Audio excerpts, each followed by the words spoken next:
2025 ILT20 cricket තරඟාවලියට අදාළව dessert වයිපර්ස් කණ්ඩායමට එරෙහිව පැවති තරඟයේදී පැතුම් නිශ්ශංක තවත් අර්ධ ශතකයක් ලබා ගත්තා. තරඟයේ කාසිය වාසිය දිනාගත් වයිපර්ස් කණ්ඩායම මුලින් පන්දු යැවීමට තීරණය කළා. ඒ අනුව මුලින් ලකුණු රැස් කිරීමට පිටියට පිවිසි ගල්ෆ් ජයන්ට්ස් කණ්ඩායම ලකුණු 179ක් රැස් කරගත්තේ පැතුම් නිශ්ශංකගේ වේගවත් පිටිකරණය නිසායි. පන්දු 29ක් තුළ ලකුණු 56ක් රැස් කළ පැතුම්ගේ ඉනිමට 4 පාර 4ක් සහ 6 පාර 4ක් ඇතුළත් වුණා. ඒ අනුව තරඟාවලියේ පැතුම් ක්‍රීඩා කළ ඉනිම් තුනේදීම අර්ධ ශතක ලබාගත් අතර තරඟාවලියේ වැඩිම ලකුණු ලබාගෙන ඇත්තේද පැතුම් නිශ්ශංකමයි. ලකුණු 180ක ජයග්‍රහී ඉලක්කයක් හඹා යාමට පිටියට පිවිසි ඩෙසර්ට් වයිපර්ස් කණ්ඩායමද ලකුණු 179ක් ලබා ගනිමින් තරඟය සුපිරි පන්දුවාරයක් වෙත රැගෙන ගියා.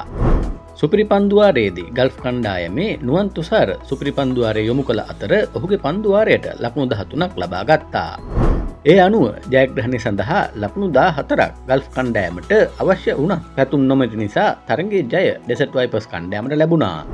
කෙසේ වෙතත් ආබාධයකට ලක් වූ පැතුම් නිශ්ශංකගේ තත්ත්වය බරපතල නොවුනොත් තරඟාවලියේ ඉදිරි තරඟ ගැන සිතා පැතුම් නිශ්ශංකව සුපිරි පන්දුවාරයට නොයදූ බව තමයි වාර්තා වෙන්නේ. මේ අතර පැතුම් නිශ්ශංක සමග එකට ක්‍රීඩා කිරීමට ලැබීම ගැන රහමනුල්ලා ගුර්බාස්ද සතුට පළ කර තිබුණා. පැතුම් වැනි ක්‍රීඩකෙක් සමග එකට ඉනිම ආරම්භ කිරීමට ලැබීම සතුටක් බවත් පැතුම් යනු අති විශිෂ්ටයකු බවත් රහමනුල්ලා ගුර්බාස් මාධ්‍ය වෙත පවසා තිබුණා. අලුත්ම ක්‍රීඩා තොරතුරකින් නැවත හමු වෙනකම් ඔබට සුබ දවසක්.